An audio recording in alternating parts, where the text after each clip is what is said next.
मेरे शोहर के 5 दोस्त थे। जुमे की रात पहले दोस्त की बीवी दूसरे दोस्त के पास जाती, उसकी बीवी उसके पास और उसकी बीवी उसके पास जाती। शोहर ने जब मुझसे ये बात की तो मुझे बहुत गुस्सा आया और मैंने साफ इनकार कर दिया। शोहर रोजाना मेरी मिन्नतें करता, मेरे पाँव पकड़ता, फिर एक दिन तक आकर मैंने हाँ कर दी। फिर शोहर के दोस्त के घर गई तो उधर मेरे होश उड़ गए। जैसे ही कमरे में दाखिल हुई, मुझे पहले से ही पता था कि इस कमरे में जो होने वाला है बहुत बड़ा गुनाह है, बहुत बड़ी जलालत है, मजबूरी है। लेकिन मुझे ये नहीं पता था कि मजबूरी बुरे ख्वाब में बदल जाएगी। क्योंकि जब मैं कमरे में दाखिल हुई तो मैंने देखा कि यहाँ पे वो शख्स नहीं था जिसके पास मुझे भेजा गया था, बल्कि यहाँ पर एक लंबे कद का हबशी। मुझे हमेशा से ही मॉडर्न लड़के से शादी करने का शौक था। मेरा नाम नीलम है। मैं बहुत ही ज्यादा खूबसूरत जवान थी। सबसे बड़ी बात ये थी कि बिना कोई डाइटिंग के, बिना कोई वर्जिश किए ही मेरा वजूद बिल्कुल मॉडल जैसा था और वही मुझे सबसे ज्यादा खूबसूरत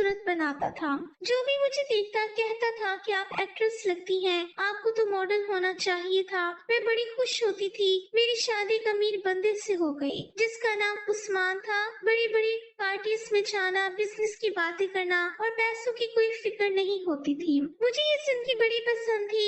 अभी हमारी शादी को ज्यादा वक्त नहीं हुआ था। उसने कहा कि एक बिजनेस पार्टी में चलते हैं, मेरे दोस्त है, मैं तुम्हें उन सबसे मिलवाऊंगा। वहाँ उनकी बीवियां भी आई होंगी, तुम अच्छे से तैयार हो जाना। मैं भी ये सुनकर खुश हुई और अच्छे से तैयार हो गई। वाकई इन सब दोस्तों से मिली, वो सभी बहुत अच्छे थे, लेकिन मुझे कुछ ज्यादा ही गौर से देख रहे थे।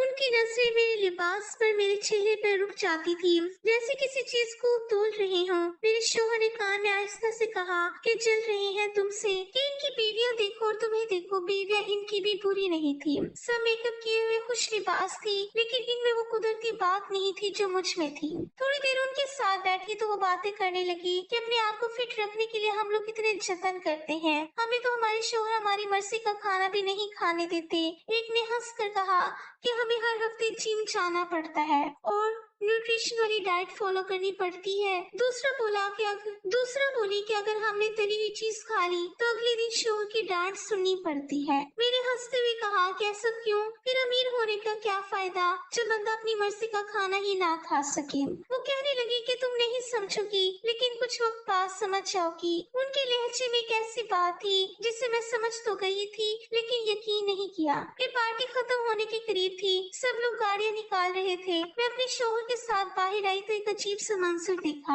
मेरे शौहर ने जिस तरह तारुफ करवाया था, उस हिसाब से उस औरत को दूसरे आदमी के साथ जाना चाहिए था और उस औरत को उस आदमी के साथ जाना चाहिए था, लेकिन वो गलत आदमियों के साथ गाड़ी में बैठकर बड़े इत्मीनान से जा रही थी। वो हंस रही थी, एक दूसरे के शानों पे हाथ रख रही थी, जैसे उनके दरमियान कोई झिझक या हक बाकी ही ना हो। मैंने हैरत से अपने शौहर को देखा तो वो फोन पे मसरूफ था, जैसे उसे कोई फर्क ना पड़ता हो। मुझे अजीब सा लगा। मेरे दिल में सवाल उठा कि अगर मैं किसी दोस्त के शौहर के साथ यूं गाड़ी में बैठ जाऊं तो मेरा शौहर कभी बर्दाश्त करेगा? वो तो मुझे अकेले बाहर जाने नहीं देता। रात को किसी मर्द के साथ गाड़ी में बैठने देना तो दूर की बात है। मैंने उससे कुछ ना कहा। मुझे लगा कि शायद गाड़ी खराब हो गई होगी या किसी ने दरमियान में उतरना होगा। लेकिन जब अगली 2-3 पार्टीज में मैंने यही मंजर देखा तो मेरे शक यकीन में बदलने लगे। हर बार जो जिसकी बीवी थी वो आती अपने शौहर के साथ थी, लेकिन जाती दूसरे के शौहर के साथ थी। कुछ की नजरें मिलती थी, कुछ के हाथ एक दूसरे के हाथों पे रुके रहते थे और सबके चेहरों पे एक अजीब सी चमक होती थी, जैसे वो सब किसी खुफिया खेल का हिस्सा हो।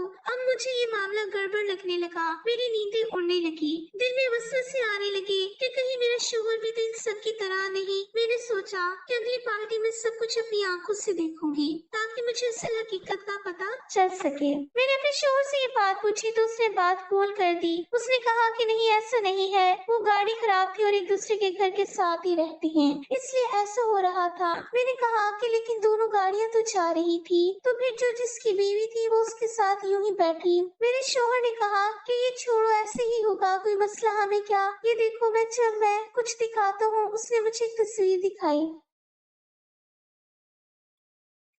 मैंने देखा तो तस्वीर में एक सियाह-फाम आदमी खड़ा था। उसका कद गैर मामूली तौर पर लंबा था, चेहरे पर गहरी दाढ़ी थी, आंखों में एक अजीब सी चमक थी, जैसे किसी ने आग भरी हो। मैंने कहा, ये कौन है? मेरे शोहर ने हंसते हुए कहा कि जी नहीं है, ये हबशी है। इसका कद 7 फीट है और ये हमारे मुल्क में इन्वेस्टमेंट कर रहा है। मैंने हैरत से कहा कि इतना लंबा आदमी और इतना दौलतमंद। तो मेरे शोहर ने कहा कि हाँ, पता है किसकी कंपनी में? मैंने फौरन पूछा कि किसकी कंपनी में? तो कहने लगा कि हमारी कंपनी में। ये सुन के हैरान रह गई। मैंने कहा कि अच्छा, फिर तो ये बहुत बड़ी पार्टी है। तो शोहर ने कहा कि हाँ, लेकिन अभी हमारी कंपनी के साथ इन्वेस्टमेंट करने के लिए ऑफिशियली नहीं माना, इसको खुश करना पड़ेगा। मैंने मुस्कुराते हुए कहा कि इनकी तो खुराक में ही होती है, अच्छा सा खाना बनाए तो खुश हो जाएगा। शोहर हंसने लगा और उसने कहा कि काश इतना आसान होता।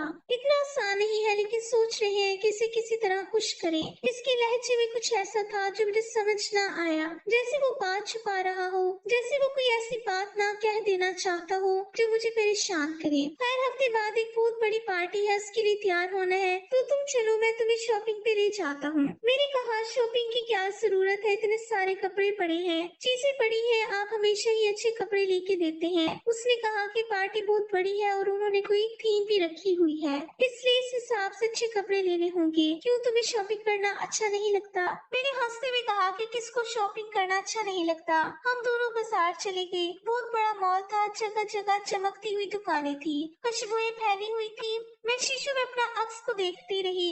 उस्मान बार बार कहता कि ये देखो नीलम, ये गाउन तुम पे बहुत अच्छा लगेगा। मैं हर एक को उठा के देखती और कहती कि ये ज्यादा खुला है, ये ज्यादा बारीक है, ये मुनासिब नहीं लगेगा। लेकिन मेरे शोहर ने जो मेरे लिए गाउन सिलेक्ट किया वो कुछ ज्यादा काबिले इतराज था। कपड़ा बारीक था, रंग बहुत चमकीला था और बाजू के साथ पेट का हिस्सा तकरीबन खुला था। मैंने कहा कि आपको अजीब नहीं लग रहा? तो कहने लगा कि यार, गाउन पार्टी है ना, गाउन तो ऐसे ही होती है। अब गाउन के ऊपर दुपट्टे तो नहीं लगे होते, और जब मैं तुम्हारा शोहर हूँ और तुम्हें कह रहा हूँ कि तुम ये पहन लो, तो फिर क्या मसला है?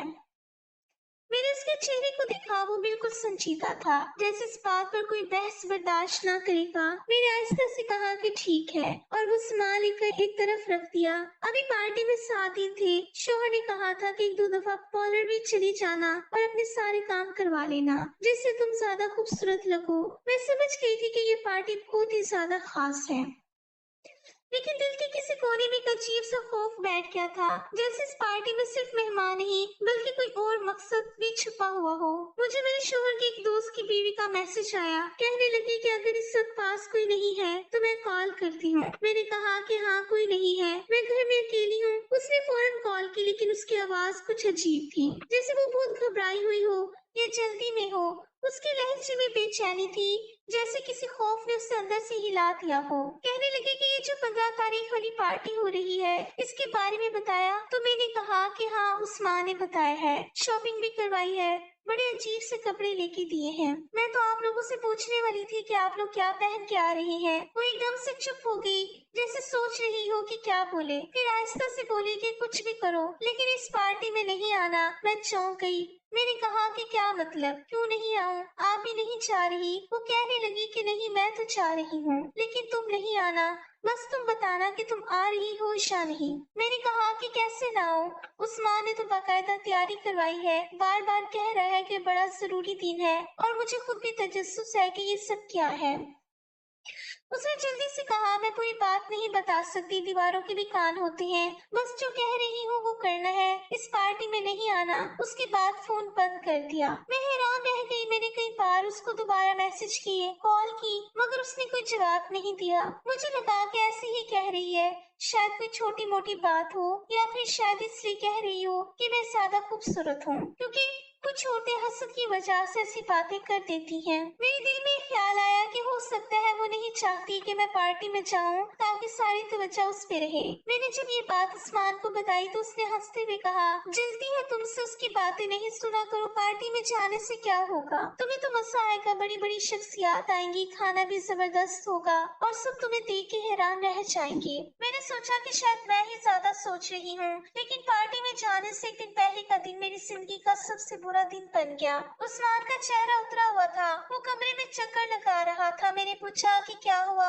तुम इतने परेशान क्यों हो? उसने हाथ के इशारे से कहा कि कुछ नहीं। फिर अचानक बैठ के और बोला कि नीलम, एक बहुत बड़ी मुसीबत में फंस गया हूँ। मेरा एक दोस्त है, तुम जानती हो ना, वो जो पिछली पार्टी में था। उन 5 दोस्तों में से एक मेरी कहा हाँ जानती हूँ। वो कहने लगा कि उससे कर्जा ले बैठा हूँ और अब वो कहता है कि कर्जा वापस करो, नहीं तो घर मुझे दो। मैंने हैरत से पूछा कि आपने कर्जा क्यों लिया था? तो वो बोला कि जरूरत थी यार, कारोबार में कुछ मसला हो गया था। अब वो कहता है कि मेरी बात मानो, नहीं तो घर जाएगा। मैंने कहा कैसी बात मानने को कह रहे हैं? तो वो खामोश हो गया। मैंने बार बार पूछा कि तुम चुप क्यों हो? फिर आहिस्ता से बोला कि वो तुम पर मर मिटा है। कहता है कि नीलम एक रात मेरे साथ गुजार ले तो मैं कर्जा माफ कर दूंगा। मैं ये सुन के सकते में आ गई, जैसे जमीन मेरे कदमों के नीचे से निकल गई हो। मैंने कहा कि तुमने उससे ये बात सुन भी नहीं, कैसे तुम सोच भी कैसे सकती हो? उसने कहा कि गुस्सा मत करो, मेरी बात तो सुनो, ये सिर्फ एक रात की बात है, कुछ नहीं होगा। सब बीवियां करती है। मैंने हैरत से कहा क्या मतलब सब बीवियां करती है? उसने लंबा सांस लिया और कहा कि तुम पूछ रही थी ना कि उसकी बीवी उसके साथ और उसकी बीवी उसके साथ क्यों जाती है, तो सुनो, वो सब एक दूसरे की बीवियों के साथ रात गुजारते हैं। इसे कहते हैं कपल स्लीपिंग। ये हमारा एक पुराना कल्चर है। अमीरों के अंदर एक तरीका है तफरीह का, और वो भी तुम्हें पसंद कर बैठा है। सिर्फ एक रात की बात है, पूरा घर बच जाएगा। 2.5 करोड़ का घर है नीलम, मैं तुम्हारे कदमों में गिरने को तैयार हूँ, बस ये कुर्बानी दे दो। मैंने गुस्से से कहा कि घर बच जाएगा, मेरी इज्जत का क्या होगा? क्या तुम्हें जरा सी भी शर्म नहीं आई कि तुम अपनी बीवी को किसी और के बिस्तर पर भेजने की बात कर रहे हो? उसने कहा कि तुम बिला वजह जज्बाती हो रही हो, ये नॉर्मल बात है, सब अमीर घराने यही करते हैं। मैंने तड़प कर कहा कि फिर इसका मतलब ये है कि उनकी बीवियां तुम्हारे साथ भी रात गुजार चुकी हैं। उसने नजर झुकाई, फिर आहिस्ता से कहा कि हाँ। मैं हैरान रह गई, मेरा जिस्म कांपने लगा, मेरी आंखों से आंसू निकल आए। मैंने कहा कि मैं कहाँ फंस गई हूँ? ये कैसी जिंदगी है जिसे मैं ख्वाब समझती थी, वो तो असल में दोज़ख निकली। उन लोगों के कपड़े साफ हैं लेकिन उनके दिल काले हैं, उनकी महफिलें रोशन है लेकिन उनके अंदर अंधेरा है। मैंने साफ इनकार कर दिया। मैंने कहा कि चाहे घर चला जाए, मैं अपनी इज्जत नहीं बेचूंगी। वो बार बार समझाता रहा मगर मैं पत्थर की दीवार बन गई। मैंने दिल ही दिल में फैसला कर लिया कि मैं किसी भी कीमत पर इस पार्टी में नहीं जाऊंगी। जैसे जैसे पार्टी का दिन करीब आ रहा था, मेरा शोहर परेशान होता जा रहा था। वो देर रात तक जागता रहता था, बार बार फोन करता, किसी से बात करता, और जब मैं पूछती कि किससे बात कर रहे हो तो कहता कि बिजनेस का मसला है। उसके चेहरे पर फिक्र की लकीरें गहरी होती जा रही थी। वो खाना भी ठीक से नहीं खा रहा था, मगर मैं सोचती थी कि उसके खाना ना खाने की वजह से क्या मैं अपनी इज्जत कुर्बान कर दूं? आखिर उसने खाना तो खा ही लेना था, लेकिन अगर घर चला जाता तो फिर क्या होता? ये ख्याल मेरे दिल में हथौड़े की तरह बजता रहा, मगर मैं खुद को संभालने की कोशिश करती रही। मेरे शोहर ने एक दिन गुस्से में कहा कि अगर मेरे हाथ से घर निकल गया तुम्हारी इसी इज्जत की वजह से, तो मैं ना तो तुम्हें कभी इज्जत दूंगा, ना ही पहले जैसे मोहब्बत करूंगा, बल्कि मैं तुम्हें तलाक दे दूंगा। मैं सत्ते में आ गई। मैंने उसकी आंखों में देखा, वहाँ ना मोहब्बत थी ना एहसास, सिर्फ खुदगर्जी थी। मैंने आहिस्ता से कहा कि आप ऐसे कैसे कह सकती हैं? मैंने तो आपसे कभी कुछ नहीं मांगा, मैंने सिर्फ अपना वकार मांगा है। लेकिन वो बोला कि जब मेरी बीवी मेरी मुश्किल में मेरा साथ ही नहीं दे सकती तो फिर मैं क्या करूं? मैंने कहा कि आपको पता है आप क्या कह रहे हैं? आप एक गुनाह की बात कर रहे हैं और मैं कैसी बात नहीं मान सकती जिससे मेरा ईमान, मेरी रूह और मेरी खुददारी सब कुछ मिट्टी में मिल जाए। वो आहिस्ता से बोला कि मेरा दोस्त बहुत अच्छा आदमी है और बस आधे घंटे की बात है, तुम्हें कुछ नहीं होगा, सब कुछ ठीक हो जाएगा, घर भी बच जाएगा। मैंने रोते हुए कहा कि आपको शर्म नहीं आती, आप मुझसे कैसी बात कर रहे हैं? तो उसने कहा कि तुम मेरी बीवी हो, मेरी जिंदगी हो, तुम ही तो मेरा सब कुछ हो, अगर तुम ही साथ ना दोगी तो कौन देगा? मैंने कहा कि आपके लिए मैंने सब कुछ छोड़ा, अपने माँ बाप को छोड़ा, अपनी इज्जत को आपके नाम किया, और आज आप मुझसे कह रहे हैं कि किसी और के पास जाऊं। वो बोला कि नीला बस एक बार मेरी बात मान लो, वरना मैं तुम्हें तलाक दे दूंगा और तुम्हें खाली हाथ घर से निकाल दूंगा। मैं खामोश हो गई, मेरे पास भी रास्ता नहीं बचा था। मैंने सोचा कि अगर घर चला गया तो मैं कहाँ जाऊंगी? मेरा तो वैसे भी कोई नहीं था और मैं अपने शोहर से मोहब्बत करती थी। मैं ये सब सुनकर अंदर से टूट चुकी थी, मगर मेरे पास कोई और रास्ता नहीं था। उसने कहा कि ताने नहीं दूंगा क्योंकि अपनी मर्जी से भेज रहा हूँ, तुम्हारे लिए सब आसान हो जाएगा। मैंने आंखें बंद कर ली और दिल ही दिल में रो पड़ी। पार्टी का दिन आया तो उस दिन जैसे सारा शहर जगमगा रहा था। उस्मान ने मुझे खूब तैयार करवाया। 25,000 का तो सिर्फ मेरा मेकअप करवाया गया था। इतनी बड़ी ब्यूटी पार्लर में मैंने कभी कदम नहीं रखा था। चार लड़कियां मेरे इर्द गिर्द खड़ी थी, बाल सवा रही थी, लिपस्टिक लगा रही थी, पाउडर लगा रही थी और हर थोड़ी देर बाद कहती थी कि आप तो बहुत हसीन हैं, आप तो बिल्कुल फिल्मी हीरोइन लग रही है। मैं मुस्कुरा तो रही थी मगर दिल के अंदर एक तूफान बरपा था। सूट मेरा पहले ही महंगा था, लेकिन मैं सोच रही थी कि ये कपड़े मैं खुशी से पहन रही हूँ या अपनी तबाही के रास्ते पर। जब मैं घर वापस आई तो आईने के सामने खड़ी हुई, खुद को देखा तो खुद से नफरत सी महसूस हुई। मैंने कहा कि आपके दोस्त ने तो मुझे पहले भी देखा हुआ है, फिर इतना तैयार होना जरूरी है? तो कहने लगा कि उसने खुद कहा है कि अच्छे से तैयार करवा के लाना। मैंने चौंक कर कहा तो इसलिए आप शॉपिंग करवा रहे थे, इसलिए ये सब कुछ हो रहा था? तो उसने मेरी आंखों में देखते हुए कहा कि देखो, मुझे मुसीबत में नहीं डालो, मैं कुछ भी बोलूंगा तो मैं बुरा ही लगूंगा। तुम बस आज के दिन के लिए मेरी बात मान लो, बाकी सब मैं संभालूंगा। मैं चुप हो गई, दिल जैसे पत्थर बन गया। वो मेरे पास आकर बोला कि तुम बहुत प्यारी लग रही हो, तुम्हें देख के हर कोई हैरान रह जाएगा। फिर हम लोग पार्टी के लिए निकल गए। रास्ते में म्यूजिक बज रहा था, लेकिन मेरे कानों में कोई आवाज नहीं जा रही थी। मैं खिड़की से बाहर अंधेरी सड़कों को देखती रही। हर मोड़ पे मेरा दिल धड़कता था, जैसे मुझे किसी अंधेरे में धकेलने के लिए गाड़ी दौड़ रही हो। पार्टी वाकई बहुत खूबसूरत थी। बड़ी बड़ी गाड़ियां लगी हुई थी, रंग बिरंग रोशनियों से सारा हाल जगमगा रहा था। हर तरफ खुशबू फैली हुई थी। अमीर लोग मुस्कुरा रहे थे, गले मिल रहे थे और मैं एक ऐसी दुनिया में दाखिल हो चुकी थी जहां सबके चेहरे रोशन थे मगर दिल मुर्दा थे। कुछ देर बाद उस्मान के दोस्त ने हमें आकर सलाम किया। उसने मुस्कुराकर मेरी तरफ देखा और बोला, क्या बहुत हसीन लग रही है। उस्मान ने कहा, मैंने कहा था ना तुम्हें नीलम बहुत मेरे लिए। उसने आहिस्ता से कहा, मेरा कमरा ऊपर है। मैंने चौंक कर उस्मान की तरफ देखा। उसने नजरें चुराई और बोला कि वो यहीं पर है, बस तुम अंदर चली जाओ। मैंने कहा कि आप किस किस्म की इंसान है। मैं रोने लगी तो वो बोला कि अरे रो क्यों रही हो, मेकअप खराब हो जाएगा। 25,000 का मेकअप है। मैंने उसकी तरफ देखा तो लगा जैसे मैं किसी अनजाने इंसान के साथ खड़ी हूँ। वो मेरा शौहर नहीं, कोई और था। मैं समझ गई थी कि मेरे लिए एक तरफ कुआं और एक तरफ खाई है। उस आदमी ने मेरी बात नहीं मानी। उसको एहसास भी नहीं होना। उसको एहसास होता तो ये एक हफ्ते से मुझे किसी गैर आदमी के पास भेजने के लिए तैयारियां ना करवा रहा होता। मैंने सोचा कि बस जिस तरह ये सब शुरू होगा उसी तरह खत्म भी हो जाएगा। एक दफा शुरू हो जाएगा तो खत्म हो जाएगा। चली जाती हूँ और उसको अपनी जिंदगी का बुरा ख्वाब समझ के भूल जाती हूँ।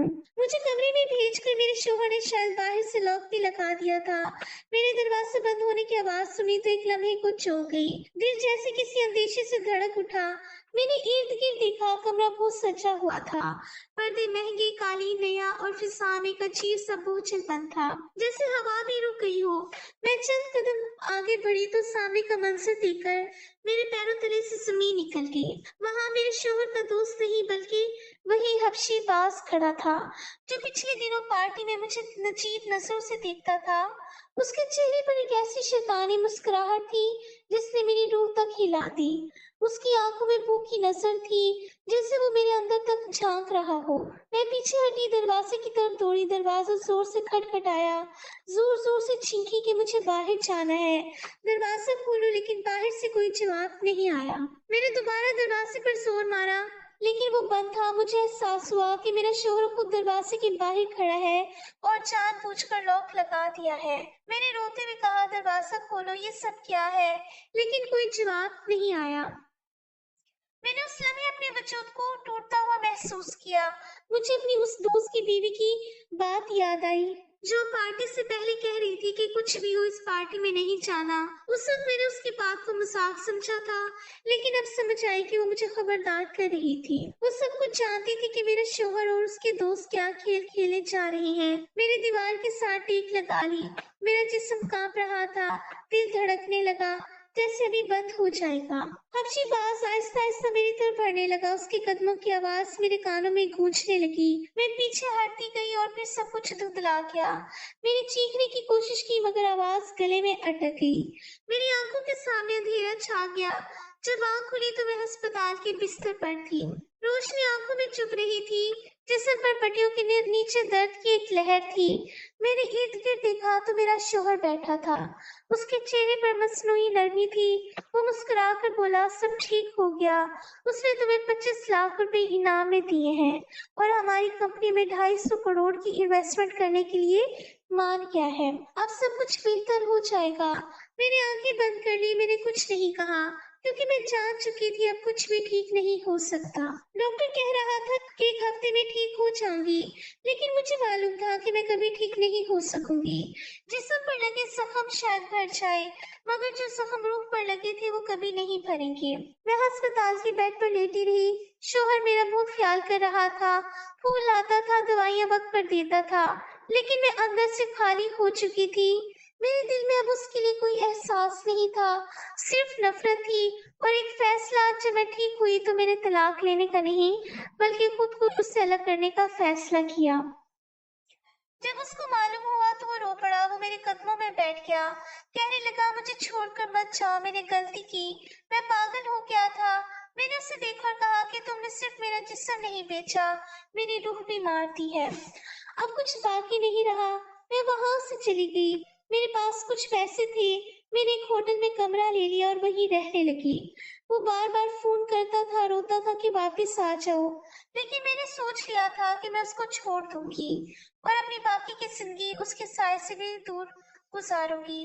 मेरे साथ कितना बुरा हुआ था, इतना बुरा कि शायद मुझे उसके बाद ये सोचना भी नहीं चाहिए था कि मुझे अपने शौहर के साथ रहना है। लेकिन अभी तक मैं ये फैसला नहीं कर पाई थी। अभी तक मैं उसे ये नहीं कह पाई थी कि मुझे तलाक दे दो, क्योंकि ये कोई फिल्म नहीं थी, ना कोई ड्रामा, ना कोई कहानी, बल्कि मेरी अपनी जिंदगी थी। और जिंदगी में ऐसा नहीं होता कि जल्दी जल्दी रिश्ते खत्म हो जाए। इंसान चाह कर भी सब कुछ एकदम खत्म नहीं कर पाता। उसने मुझे किसी और के सामने पेश किया था, बकायदा प्लानिंग बनाकर मुझे धोखा दिया था। लेकिन फिर भी मैं सोच रही थी कि शायद वो बदल गया है, शायद अब दोबारा ऐसा नहीं करेगा। लेकिन अगर वो मुझे बेइज्जत समझता तो कभी मेरी जिंदगी में इतना बड़ा तूफान पैदा ना करता। मैं अभी भी सोच में थी कि क्या करूं, क्या फैसला लूं। फोन मुसलसल आता रहता था। जब भी उसका नाम मोबाइल पर चमकता मेरा दिल कांप उठता। मैं फोन नहीं उठाती। वो मैसेज छोड़ता कि माफ कर दो, मैं बदल जाऊंगा, जो कहोगी वही करूंगा, जैसा कहोगी वैसा बन जाऊंगा, दूसरे शहर ले चलूंगा, बस मुझे छोड़कर मत जाओ। मैं घंटों उसके मैसेजेस पढ़ती रहती और खुद से लड़ती रहती। मेरा दिल कहता कि सब खत्म कर दूं, लेकिन दिमाग कहता कि शायद वो सच में बदल गया है। मैंने आखिरकार उसकी बात मान ली, सोचा कि शायद ये वाकई सुधर गया है और ये उसकी पहली और आखिरी गलती थी। 1 साल बहुत खुशी से गुजरा। वो मेरा ख्याल रखता था, मेरी पसंद का खाना बनवाता, कहीं जाने को कहती ले जाता, सब कुछ ठीक लग रहा था। लेकिन 1 साल बाद वही कहानी फिर से शुरू हो गई। उसने एक दिन आकर कहा कि वो मेरा एक दोस्त है, अगर तुम उसको खुश कर दो तो हमारा मसला हल हो जाएगा। मैंने उसे खामोशी से देखा। दिल के अंदर जैसे एक तूफान उठा, लेकिन मैंने कोई रद्द अमल नहीं दिया। मैंने कहा कि ठीक है, आप जैसा कहेंगे वैसा ही करूंगी, लेकिन मुझे भी हिस्सा चाहिए। उसने फौरन कहा कि अभी तुम्हारे अकाउंट में 25 लाख रुपए भेज देता हूँ। मैंने कहा कि ठीक है। उसने फिर से मेरी शॉपिंग करवाई, नए कपड़े दिलवाए, सेवरात लिए, मेकअप करवाया जैसे पहले किया था। उसने फिर से मेरी शॉपिंग करवाई, नए कपड़े दिलवाए, सेवरात लिए, मेकअप कराया जैसे पहले किया था। लेकिन इस बार मेरे दिमाग में एक अलग प्लान था। मैंने पुलिस को पहले इतला दे दी थी। एक एनजीओ से भी राब्ता कर लिया था और मैं सारे सबूत इकट्ठे कर रही थी। मोबाइल की रिकॉर्डिंग, मैसेजेस, सब कुछ मैंने महफूज किया हुआ था। जब वो दिन आया और मैं उस कमरे में दाखिल हुई जहाँ पर एक और शख्स मौजूद था, तो ठीक उसी लम्हे पुलिस ने छापा मार दिया। कमरे का दरवाजा तोड़ा और सबको पकड़ लिया। मेरे शौहर को भी गिरफ्तार कर लिया गया, उसके साथी को भी और बाकी लोगों को भी। सबके चेहरे के रंग उड़ गए। मैंने पुलिस के सामने बयान दिया कि ये लोग मेरी इज्जत पे हमला करना चाहते थे। ये एक जुर्म में मुलविस है। उसके बाद इन सबके घर और दफ्तर की तलाशी ली गई। फाइलें खुल गई, बैंक अकाउंट्स चेक हुए तो पता चला कि इन सबकी कमाई हराम की थी। नाजायज कामों से कमाए हुए पैसे थे, उनके छोटे कारोबार के राज खुल गए और ये सब कानून के हत्थे चढ़ गए। इनमें मेरा शोहर भी शामिल था और मैंने पहली बार महसूस किया कि मैंने देर से ही सही मगर इंसाफ के रास्ते का इंतखाब दुरुस्त किया था। मैंने अपने शोहर पे खुला का केस किया था। ये मेरा आखिरी फैसला था। मैं थक चुकी थी। मैं हर रात जाग जाकर रोती रही थी और अब मैंने सोच लिया था कि चाहे दुनिया कुछ भी कहे, मैं ये रिश्ता खत्म करके रहूंगी। जब मैं अदालत में उसके सामने पहुंची तो उसने मेरी तरफ देखा और तंज़िया अंदाज में मुस्कुराया। कहने लगा कि तुमने अच्छा नहीं किया मेरे साथ। अगर मैं पैसा कमाता तो हम दोनों ने मिलकर खाने थे। मैंने उसकी आंखों में देखकर कहा कि यानी तुम मेरी दलाली करते। उसके चेहरे पर एकदम गुस्से के आसार उभरे।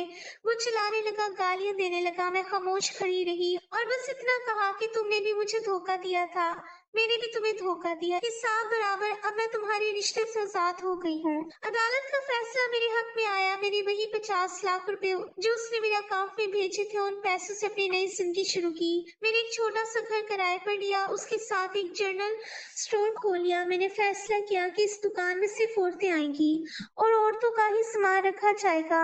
कपड़े, बच्चों का दूध, औरतों के पर्स, चूड़ियां और छोटी छोटी घरेलू चीजें, ये सब मैंने रखना शुरू किया। मेरे पास इतनी बचत थी कि मैंने 2 खवातीन को भी काम पर रख लिया जो दुकान संभालती थी। मैं सुबह शाम खुद भी काम करती थी। बच्चे मोहल्ले के छोटे छोटे आते थे, उनके लिए मैंने दुकान के कोने में छोटा सा हिस्सा बना दिया जहाँ टॉफी, चॉकलेट और खिलौने रखे हुए थे। शुरू में बहुत मुश्किल वक्त गुजरा। मुझे समझ नहीं आता था कि कहाँ से सामान मंगवाऊं, कहाँ से कस्टमर बढ़ाऊं, लेकिन आहिस्ता आहिस्ता दुकान चलने लगी। लोग मेरी ईमानदारी की तारीफ करने लगे। औरतें कहती थी कि तुम्हारे यहाँ आकर सुकून मिलता है, कोई मर्दों की गंदी नजरें नहीं होती, कोई खौफ नहीं होता। मैं उनकी बातें सुनती थी और अंदर से मुस्कुरा देती थी कि काश मेरे शोहर ने यही सोचा होता तो आज मेरी जिंदगी कुछ और होती। मेरी दुकान का नाम रखा था इज्जत-ए-बज़म, क्योंकि मैं चाहती थी कि मेरी जिंदगी की सबसे कीमती चीज इज्जत दोबारा जिंदा हो। दिन गुजरते गए, महीने बदल गए और मैं अपने काम में मगन हो गई। मैंने अब किसी मर्द से उम्मीद रखना छोड़ दी थी। मैंने अपनी दुनिया खुद बनाई थी। मैं खुद कमाती थी, खुद खर्च करती थी, खुद फैसले करती थी, किसी पर इंतजार नहीं करती थी। हर नमाज में बस एक दुआ मांगती थी कि परवरदिगार मुझे साबित कदम रखना, मुझे किसी के सामने हाथ फैलाने की जरूरत ना पड़े।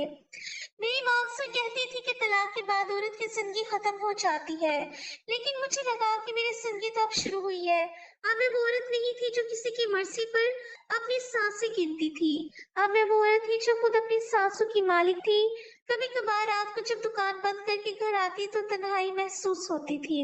कभी सोचती कि अगर मेरा शोहर बदल जाता तो शायद आज मैं किसी और रास्ते पर होती, लेकिन अगले ही लम्हे अपने चेहरे को आईने में देखती और कहती, नहीं, तुमने सही किया। अगर वो बदलना चाहता तो पहली बार की बात बदल जाता। दूसरी बार फिर से वही गुनाह किया, फिर से वही नापाक हरकत दोहराना चाही, तो फिर मैं क्यों रुकती।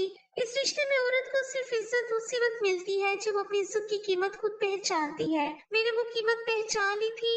एक दिन वो अदालत के बाहर मिला, शायद किसी दूसरे केस के लिए आया था। मेरी तरफ देखकर कहने लगा कि तुम्हें मेरी याद नहीं आती। मैंने कहा कि आती है, लेकिन अब वो याद दर्द बनकर नहीं आती, सबक बनकर आती है। वो सर झुकाकर चला गया। मैं चंद लम्हों तक उसे देखती रही, फिर दुकान की तरफ वापस आ गई, क्योंकि अब मेरी दुनिया वो छोटा सा जनरल स्टोर था जहाँ हर औरत आकर मुतमईन होती थी, जहाँ कोई खौफ नहीं था, जहाँ सिर्फ इज्जत थी। मैं अपनी जिंदगी से मुतमईन थी। दुकान के साथ वाले कमरे में रहती थी, सुबह से शाम तक काम करती थी, शाम को दुरूद पढ़ती थी, दुआ मांगती थी। मैंने अपने गुनाहों की माफी मांगी। मैंने अपने शोहर को भी माफ कर दिया था, क्योंकि मैं जानती थी अगर मैंने उसे माफ ना किया तो मेरी रूह कभी आजाद नहीं होगी। मैंने खुद से वादा किया कि अब कभी किसी मर्द की गुलाम नहीं बनूंगी। कुछ वक्त गुजरा तो मेरा स्टोर शहर की औरतों में मशहूर हो गया। औरतें दूर दूर से आने लगी। मैंने अपने स्टोर के बाहर बोर्ड लगवा दिया कि ये जगह सिर्फ इज्जतदार औरतों के लिए है, जहाँ उनकी इज्जत महफूज है। मैंने 2 लड़कियों को काम सिखाया और उन्हें अपने स्टोर चलाने के लिए अलग शाख खोलने का कहा। वो अपनी कमाई पर जिंदा थी। मैंने उनकी आंखों में वही चमक देखी जो कभी मेरी आंखों में थी। मैंने सोचा कि अगर मैं इस रिश्ते में रहती तो शायद मैं भी हमेशा अंधेरे में रहती, लेकिन अब मैं रोशनी में थी। मुझे नहीं पता कि मैंने सही किया या गलत, लेकिन मुझे ये जरूर पता है कि मैंने वो किया जो एक गैरतमंद औरत को करना चाहिए था। लोग कहते हैं कि शोहर को छोड़ देने में जल्दी नहीं करनी चाहिए, मैंने भी जल्दी नहीं की थी। मैंने बर्दाश्त किया था, सब्र किया था, मौका दिया था, लेकिन जब उसने दोबारा वही गुनाह किया तो मैं अपनी आखिरी ताकत जमा करके इस रिश्ते से निकलने का फैसला किया। और अब जब मैं आईने में खुद को देखती हूँ तो मुझे शर्मिंदगी नहीं बल्कि फख्र होता है कि मैंने अपनी इज्जत की हिफाजत की। अब मैं सिर्फ अपने लिए जीती हूँ, अपनी सांसों के लिए जीती हूँ और अपने इरादों के लिए जीती हूँ। और अगर कोई मुझसे पूछे कि मैंने सही किया या गलत, तो मैं बस इतना कहूंगी कि मैंने अपने दिल की सुनी और दिल ने कहा कि इज्जत सबसे पहले है, बाकी सब बाद में।